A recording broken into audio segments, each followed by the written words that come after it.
आज की खबर में आप सभी का स्वागत है। तो चलिए बढ़ते हैं देश दुनिया की बड़ी खबरों की ओर। नागपुर दंगे के मास्टरमाइंड फहीम खान का घर जमीन दोज। महाराष्ट्र में पहली बार फडणवीस का दंगाई पर बुलडोजर एक्शन। नागपुर में हिंसा के मास्टरमाइंड फहीम खान के अवैध कब्जे पर नगर निगम ने बुलडोजर चलाया। देवेंद्र फडणवीस के ऐलान के बाद नगर निगम के फहीम को 24 घंटे का नोटिस देकर उसके घर का अगला हिस्सा ढहा दिया। इस तरह की कार्रवाई महाराष्ट्र में पहली बार हुई है। एकनाथ शिंदे पर कॉमेडियन कुणाल कामरा के तंजे से बवाल। शिवसेना कार्यकर्ताओं ने की तोड़फोड़। संजय निरुपम बोले धुलाई करेंगे। शिवसेना कार्यकर्ताओं ने मुंबई के खार इलाके में एक होटल में तोड़फोड़ की, जहां कुणाल कामरा ने एकनाथ शिंदे पर कटाक्ष किया था। इस घटना के बाद राजनीतिक प्रतिक्रियाओं की बाढ़ आ गई है। सौरभ ने झूठ बोला। दामाद की हत्या के बाद मुस्कान के पिता ने किया दूध का दूध पानी का पानी। सौरभ हत्याकांड देश का सबसे चर्चित विषय बना हुआ है। इस घटना ने हर किसी को झकझोर कर रख दिया है। वहीं इस पूरे मामले को लेकर मुस्कान के माता पिता ने पत्रकारों से बात की है। ट्रांसपोर्टर ने खत्म किया परिवार। पत्नी, 2 बेटों और बेटी को मारकर कमरे में लगाई थी आग। हरियाणा के बहादुरगढ़ में एक ट्रांसपोर्टर ने अपनी पत्नी और 3 बच्चों की हत्या कर दी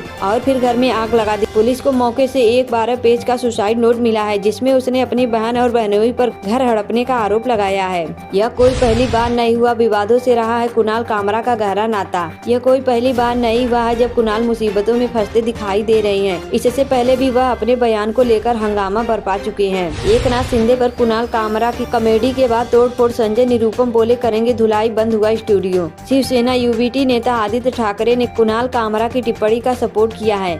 उन्होंने कहा है कि कामरा ने जो गाना गाया है वो एकदम सच है। परिसीमन को लेकर केंद्र और दक्षिण राज्यों के बीच फंसा पेंच। विरोध का तोड़ ढूंढ रही सरकार। केंद्र का कहना है कि दक्षिणी राज्यों को जनसंख्या नियंत्रण के लिए दंडित नहीं किया जाएगा और उनकी लोकसभा सीटों की संख्या में कमी नहीं होगी। कठुआ के हीरानगर में सुरक्षा बलों और आतंकवादियों के बीच मुठभेड़। जवानों ने 5 आतंकियों को घेरा। कठुआ जिले में आतंकवादियों और सुरक्षा बलों के बीच एनकाउंटर चल रहा है। हीरानगर सेक्टर में भारत पाक सीमा के सान्याल गाँव में संदिग्ध गतिविधि के बाद तलाशी अभियान शुरू किया गया। दिल्ली विधानसभा का बजट सत्र सोमवार से सरकार को घेरने की तैयारी। आम आदमी पार्टी सदन में गूंजेंगे ये मुद्दे। दिल्ली विधानसभा का बजट सत्र सोमवार से शुरू होने जा रहा है। दिल्ली की नई भाजपा सरकार द्वारा यह पहला बजट पेश होने वाला है। विधानसभा में नेता प्रतिपक्ष आतिशी ने कहा कि उनकी पार्टी जनहित के मुद्दों को विधानसभा के साथ सड़कों पर भी उठाएगी। हादसा नहीं, सोची समझी साजिश थी। बहादुरगढ़ धमाके पर पुलिस का बड़ा खुलासा। बहादुरगढ़ में एक घर में हुए ब्लास्ट के मामले में पुलिस ने बड़ा खुलासा किया है। पुलिस ने रविवार को बताया कि घायल हरपाल सिंह ने ही अपनी पत्नी, बेटी और 2 बेटों की हत्या की थी। यूपी देश को दे रहा है नई दिशा। किसानों से लेकर कानून व्यवस्था तक 8 साल में योगी सरकार ने क्या क्या किया। उत्तर प्रदेश में मुख्यमंत्री योगी आदित्यनाथ की सरकार को आज 8 साल पूरे हो गए हैं। ऐसे में सीएम योगी ने एक प्रेस कॉन्फ्रेंस करते हुए बताया कि 2017 से अब तक राज्य में क्या क्या बदला है।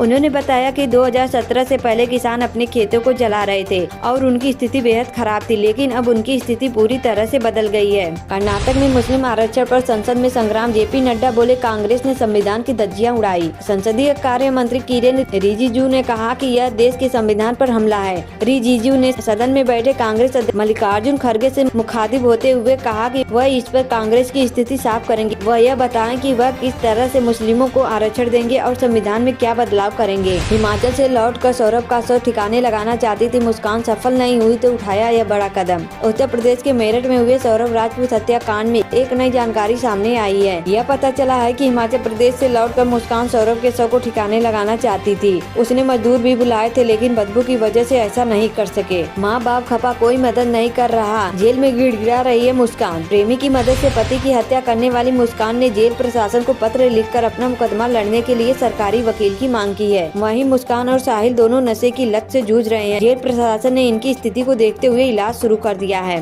नागपुर हिंसा के मुख्य आरोपी फहीम खान के घर पर चला बुलडोजर। जिसे महिला को दुनिया नोबेल देने को तैयार, उसे पाकिस्तान ने आतंकवादी बताकर किया गिरफ्तार। पाकिस्तान के पुलिस अधिकारियों ने 2 दिन पहले ही डॉक्टर महरंग बलूच और 17 अन्य को गिरफ्तार कर लिया था और उन्हें सार्वजनिक रख रखाव अध्यादेश की धारा 3 के तहत क्वेटा जिला जेल में डाल दिया। दिल्ली के बजट में क्या क्या हो सकते हैं बड़े ऐलान। महाराष्ट्र के ठाणे शहर में सोमवार को 8 मंजिला इमारत में आग लगने से 64 बिजली मीटर क्षतिग्रस्त हो गए।